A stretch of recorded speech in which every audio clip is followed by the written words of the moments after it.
Operação Boca Livre, casamento em Jurerê Internacional, estaria entre os eventos financiados ilegalmente com recursos da Lei Rouanet. A Lei Rouanet deve ser utilizada para incentivar a cultura no Brasil, não para incentivar festas particulares. Segurança da Ponte Hercílio Luz. Defesa Civil deve informar até a próxima semana quais são as reais condições da estrutura. A recomendação foi feita pelo Tribunal de Contas, que pede um plano de emergência em caso de colapso.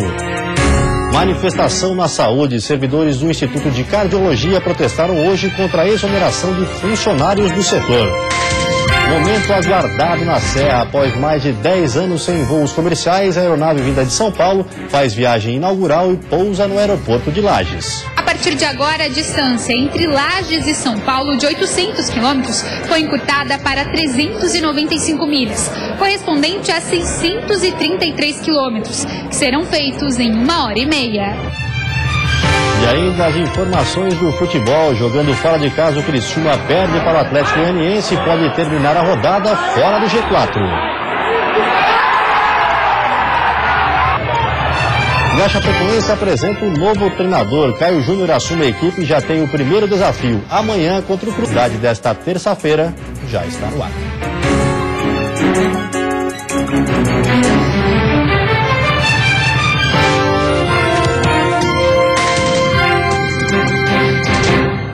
Olá, boa noite. Começamos o Band Cidade com um assunto que revoltou os brasileiros na manhã de hoje. Cerca de 180 milhões de reais de recursos da Lei Rouanet foram desviados. O dinheiro que deveria incentivar a cultura foi usado até mesmo para financiar um casamento. A festa, que está sob investigação da Polícia Federal, teria acontecido em Jurerê Internacional em maio desse ano. O casal, segundo os agentes, teria parentesco com Antônio Carlos Bellini, dono da Bellini Cultural, considerado o principal integrante do esquema de fraudes na Lei Rouanet e alvo da Operação Boca Livre, deflagrada hoje. Antônio Carlos e sua mulher foram presos em São Paulo. Esse grupo, ele apresentava projetos junto ao Ministério da Cultura para captação de recurso junto à iniciativa privada. E uma vez deferido esse projeto junto ao Ministério da Cultura, que tinha todo um trâmite burocrático, o grupo era autorizado a fazer a captação e procurava a iniciativa privada. Só que o que acontece? Na medida que ele procurava a iniciativa privada, eles tinham que fazer eventos relacionados com a cultura. E o que a gente percebeu em algumas modalidades, conforme as provas que foram produzidas ao longo da investigação, é que, na verdade, o objetivo da lei, em momento algum, foi atendido. Produtores culturais que integram o grupo ligado a eventos são responsáveis pelo desvio de cerca de 180 milhões de reais. A Lei Rouanet deve ser utilizada para incentivar a cultura no Brasil, não para incentivar festas particulares, não para incentivar pequenas fortunas que vão sendo amealhadas ao longo do tempo. A ação investiga mais de 10 empresas patrocinadoras envolvidas. Mais de 250 projetos podem ter sido beneficiados com recursos desviados. Nós cumprimos mandados de busca e apreensão hoje na sede do Ministério da Cultura, e agora, com a apreensão dos documentos, vai ser feita uma análise bastante detida e minuciosa da documentação, em conjunto com as provas já amealhadas ao longo da investigação, para ver se é possível identificar a participação do Ministério da Cultura, de membros, ou membros do Ministério da Cultura. Servidores do Instituto de Cardiologia protestaram hoje em frente à unidade que fica em São José, na Grande Florianópolis. Eles são contra a demissão de funcionários do setor. Com cartazes e faixas, os 49 servidores aprovados em um concurso público de 2012 se reuniram logo cedo em frente ao Instituto de Cardiologia, referência de atendimento no Estado.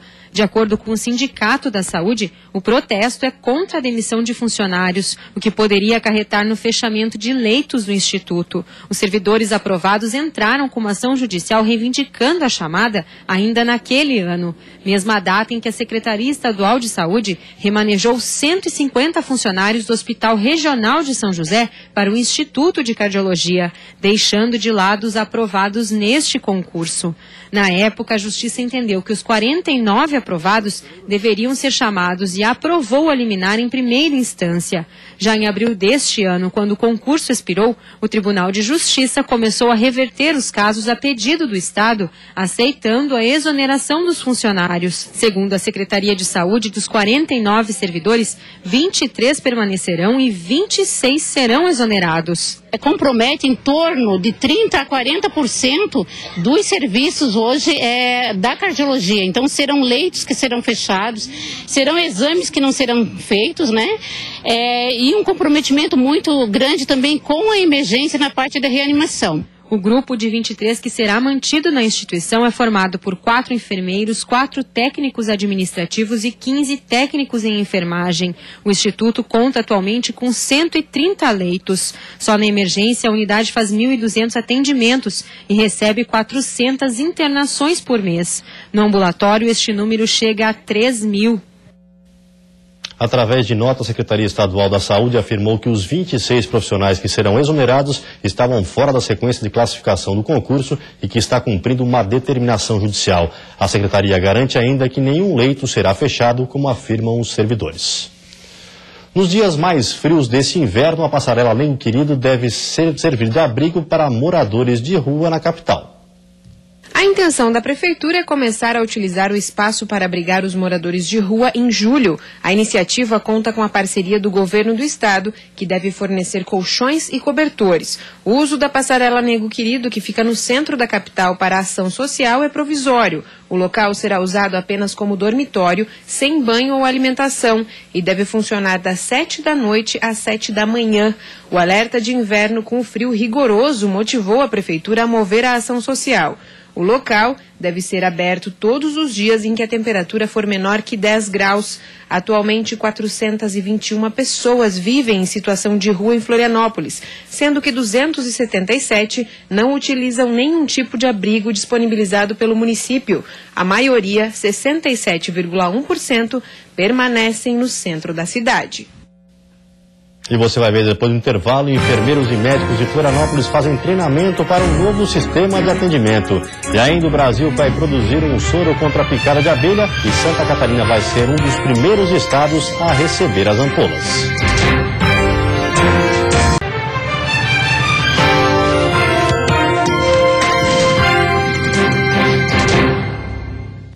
Enfermeiros e médicos da Prefeitura de Florianópolis estão passando por um treinamento para a implantação de um novo sistema de atendimento. Neste guia estão reunidas as principais informações quando o assunto é atendimento primário da saúde. Aqui estão descritos os procedimentos que os profissionais precisam realizar para diagnósticos precisos e prescrição médica correta. O PAC será utilizado por todas as unidades de saúde da capital, iniciativa inédita no mundo. O guia só havia sido utilizado na África do Sul, local onde foi produzido. Ele oferece para o profissional de saúde o que tem de último em estudos científicos, em evidência científica para ofertar para os pacientes, e a nossa aposta é que ele traga uma melhoria muito grande no que vai ser ofertado para a população. Cerca de 20 profissionais já estão passando por treinamento para iniciar a utilização. Conforme o diretor da atenção primária da capital, o objetivo é padronizar os atendimentos em toda a rede e tornar o sistema mais eficiente. Dentro do conteúdo dele, ele engloba de 90% a 95%, dependendo do local, 90% a 95% daquilo que é a razão das procuras das pessoas pela equipe de saúde da família. Para este médico da família, a utilização do guia melhora a qualidade e a segurança dos atendimentos. Além disso, as informações serão constantemente atualizadas com o que há de mais moderno nos procedimentos. Um melhor tratamento e um melhor manejo do paciente, diminuindo erros de prescrição, diminuindo o número de exames solicitados, por exemplo, ou aumentando, mas para aqueles exames necessários, realmente que são necessários para o paciente. O sistema já é utilizado há 15 anos na África do Sul e por lá pesquisas já mostram melhora na qualidade da prescrição no diagnóstico e dos encaminhamentos, além da melhora do estado de saúde da população e na segurança dos profissionais da saúde para a realização do trabalho. Um soro contra a picada de abelha será produzido no Brasil pela primeira vez. Só no ano passado, pelo menos 42 pessoas morreram atacadas por enxames do inseto. Santa Catarina vai ser um dos primeiros estados a receber as ampolas. A produção do soro contra o veneno de abelhas é inédita no mundo e já atraiu a atenção de países do Oriente Médio e da Ásia. No Brasil, a maior preocupação é contra as picadas de abelhas africanizadas, o tipo mais comum na América Latina. Foram 4 anos de pesquisa do Instituto Vital Brasil, no Rio de Janeiro, em parceria com a Universidade Estadual Paulista. 1.200 ampolas já foram fabricadas para a fase de testes clínicos. A ideia é confirmar em 20 pacientes a eficiência e segurança do tratamento. O soro só deve ser liberado para o Sistema Único de Saúde em 1 ano e meio. Tem que ter todo um acompanhamento com a aplicação e pós-aplicação, 1 mês depois, 2 meses depois. Quer dizer, um estudo muito complexo para a gente garantir a segurança e a eficácia da neutralização desse soro. As ampolas com o medicamento antiveneno vão ser enviadas para São Paulo, Minas Gerais e Santa Catarina. Os pacientes precisam ter múltiplas picadas de abelhas para validar o estudo clínico. No ano passado, foram notificados quase 12 mil acidentes com envenenamento por abelhas. 42 pessoas morreram. O cinema já retratou ataques de abelhas, como no filme Meu Primeiro Amor, de 1994. O personagem morre após ser picado e ter uma forte reação alérgica. No Rio de Janeiro, existe até um disque abelha para remoção de enxames em áreas urbanas. Como é numa residência, o risco é iminente. Perigo de ataque de animais, crianças, transeuntes em geral, né? Os ataques com mais de 200 picadas são considerados graves e com mais de 1.000 podem ser fatais. O nível de intoxicação também muda conforme a sensibilidade da vítima ao veneno. O quadro clínico pode variar de uma inflamação local a uma grave reação alérgica. Geline Rocha foi vítima de ataque de abelhas 2 vezes. Muita dor, depois coceira, inchaço. Quanto mais rápido você usar no paciente, menor serão as consequências desse envenenamento. E depois do intervalo tem o futebol. A Chapecoense apresenta um novo técnico, Caio Júnior. E no Figueirense a saída de Dudu, que vai para o futebol japonês, e a volta do atacante dos gols decisivos, Marcão. O Criciúma acabou derrotado pelo Atlético Goianiense por 1-0. Veja como foi. Estreando sua nova camisa de número 2, o Tigre encarou o Atlético Goianiense fora de casa e tomou pressão no primeiro tempo. Melhor em campo, o Atlético criava, mas tinha dificuldade na finalização. Quando resolveu acertar, a coisa complicou para o Tigre. Primeiro, Luiz Fernando obrigou o Luiz a fazer essa defesaça. E 2 minutos depois, o Rogerinho soltou o pé e estufou a rede do Serra Dourada. No segundo tempo, o Tigre pressionou em busca do empate. Algumas boas chances foram criadas, mas assim como o Atlético no primeiro tempo, faltou pontaria para os atacantes carvoeiros. No fim, a pressão do Tigre não resultou em gol e o placar ficou mesmo no 1-0 para o Atlético. O Avaí entra em campo daqui a pouco na ressacada contra o Vila Nova, precisando vencer para não se complicar ainda mais na tabela.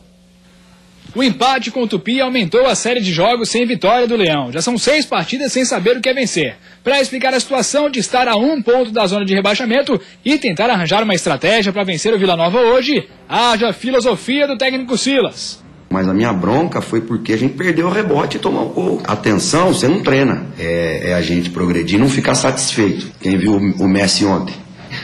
O melhor jogador do mundo. É usar a psicologia, né? Que o treinador tem que ser esquizofrênico, equilibrado, tem que ser pai, tem que ser amigo, tem que ser animador. Tem toda essa filosofia intrincada do técnico Silas, mas o torcedor quer saber mesmo é da escalação. E sobre isso, na lateral esquerda está a grande dúvida. Quem deve ir para o jogo? Célio ou Capa? João Paulo já foi descartado para essa partida, porque, segundo Silas, precisa continuar descansando. Célio, que é zagueiro de origem, saiu jogando no último jogo, mas a partir da entrada de Capa, no segundo tempo, o time melhorou. De uma forma ou de outra, o comandante tenta manter o mistério e diz que vai estudar o Vila Nova para ver quem vai entrar. Para definir se eu continuo com o Célio ali, e aí eu ganho em altura, eu ganho em velocidade, eu ganho em bola parada, eu ganho em algumas coisas, ou o Capa, que também ganha em velocidade, ganho porque é um jogador da posição, né, um jogo em casa também, que a gente também precisa ganhar, a gente precisa atacar um pouco mais, um jogador que tem um cruzamento um pouco melhor do que o do Célio. Também daqui a pouco o Jack enfrenta o CRB na Arena Joinville. O tricolor na zona do rebaixamento ainda não venceu diante da torcida nessa competição. O técnico Emerson Maria sabe bem que a vitória no jogo de hoje contra o CRB na Arena Joinville é fundamental para a sequência do trabalho dele no comando do Jack.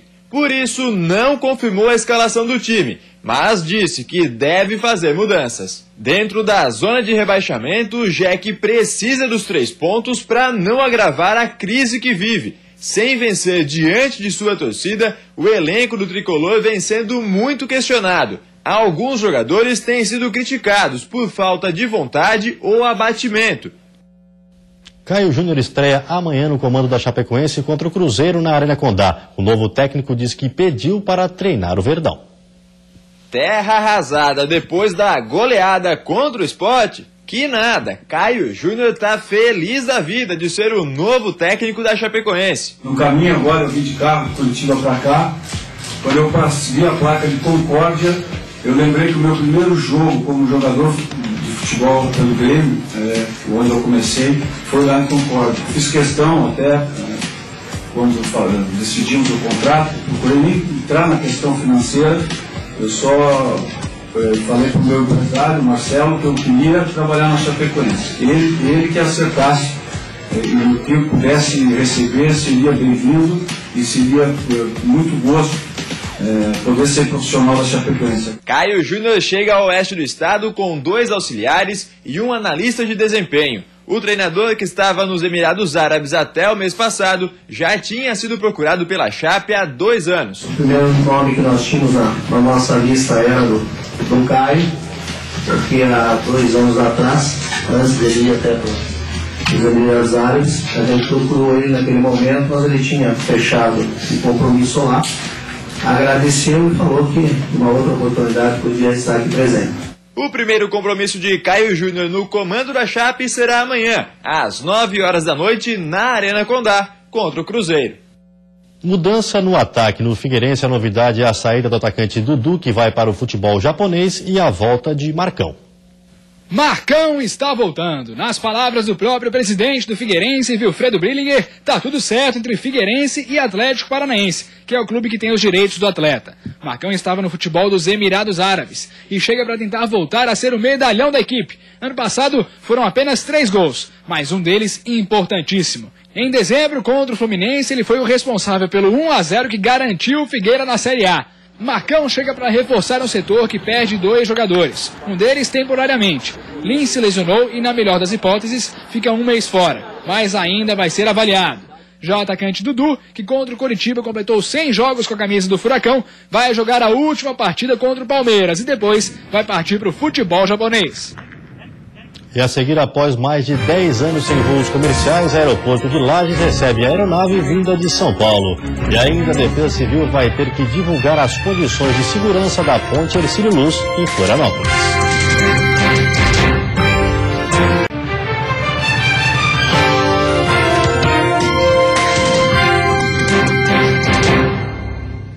Nova realidade na Serra. Hoje foi realizado o primeiro voo comercial de Lages a Campinas, em São Paulo. Às 13h10 da tarde, o primeiro pouso acontecia no aeroporto Antônio Corrêa Pinto de Macedo, em Lages. Depois de pelo menos 12 anos sem um voo comercial, a Serra Catarinense viu pousar um avião por aqui. Uma conquista que vai beneficiar não só a região serrana, mas também o Vale do Itajaí e o Meio Oeste. A partir de agora, a distância entre Lages e São Paulo, de 800 quilômetros, foi encurtada para 395 milhas, correspondente a 633 quilômetros, que serão feitos em 1h30. Tempo que deixou mais perto a neta da dona Ângela, que veio de Maceió, Alagoas. Agora é aproveitar o momento para matar a saudade. Agora a distância da neta ficou mais curta. Agora ficou, agora a gente vai poder se ver mais seguido, né? Graças a Deus. Para quem precisa se deslocar a outras capitais brasileiras e países, seja para trabalho ou passeio, o voo vai otimizar tempo e dinheiro, já que antes era preciso fazer um trajeto por terra para chegar a um aeroporto do estado. Agora essa realidade mudou. Evita esse trânsito de Lages até Florianópolis, poupa tempo, né? Isso é muito bom. Estou indo com um curso no Hospital Albert Einstein, lá em São Paulo. É um curso dentro da minha área de oncomatologia. É uma atualização que a gente faz todo ano, né? E entre outros vários congressos que a gente participa, e agora as coisas vão ficar bem mais fáceis e mais seguras também. Os voos para o aeroporto de Viracopos, em Campinas, serão diários, de domingo a sexta-feira, durante a tarde.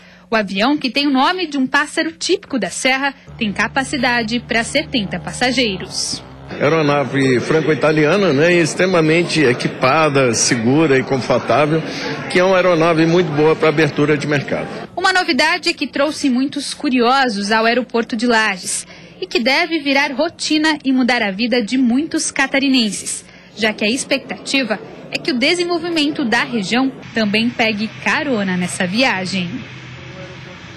Em Florianópolis, a ponte Hercílio Luz mais uma vez se tornou motivo de polêmica. O Estado vai ter que divulgar as reais condições de segurança do local. O secretário de Estado da Defesa Civil recebeu os jornalistas para garantir tanto Florianópolis quanto Santa Catarina têm planos de contingência em caso de catástrofes, como determina a legislação. O que a gente tem é a introdução dessa ameaça, que é um possível colapso da ponte, nessa atuação dos órgãos de segurança. Na semana passada, o Tribunal de Contas havia recomendado a divulgação de medidas de segurança específicas para as obras da ponte Hercílio Luz. O TCE também pediu uma avaliação dos órgãos técnicos sobre o risco de colapso do cartão postal. A resposta da Defesa Civil será enviada na semana que vem e deve ser clara. A estrutura da ponte está em melhores condições do que no passado. Toda a situação que se encontra a ponte hoje é muito mais segura que anos atrás. Segundo o secretário, todos os órgãos de defesa estão cientes da situação. Os trabalhadores seguem um plano de ação da empresa durante as etapas da obra e a população envolvida também já foi comunicada, passando inclusive por desapropriações. E hoje, mesmo sem riscos e possibilidade de queda da estrutura, o Estado estaria preparado para atender uma emergência. Na situação adversa, você pega o plano emergencial que foi apresentado e aplica às situações que foram estudadas pelos técnicos. Nesta semana, a reforma da ponte Hercílio Luz entrou em nova fase. 6 gruas devem ser instaladas até agosto. Semelhantes a guindastes, elas vão permitir a troca de peças. De acordo com o cronograma, a restauração completa deve terminar em 2018. A primeira ligação entre a ilha e o continente da capital está interditada para carros desde 1982. A semana segue ensolarada em todo o estado. Nesta terça-feira, durante o amanhecer, algumas cidades registraram forte nevoeiro. Na capital, uma camada espessa permaneceu sobre o mar, modificando a paisagem. O fenômeno permaneceu por quase toda a manhã, se dissipando aos poucos e dando lugar ao sol. Amanhã, o tempo segue seco, com presença de sol entre nuvens em todas as regiões. As mínimas devem ficar mais baixas se comparadas com as de hoje. Na Serra, os termômetros devem marcar 1 grau negativo. No Planalto Norte e Vale do Itajaí, a mínima deve ficar em 8 e 9 graus. A máxima no estado deve ser registrada na região sul, 26 graus durante a tarde. Temperatura em elevação também no oeste, litoral norte e Grande Florianópolis, que devem registrar até 25 graus. E você fica agora com o Jornal da Band. Uma ótima noite a todos e até amanhã.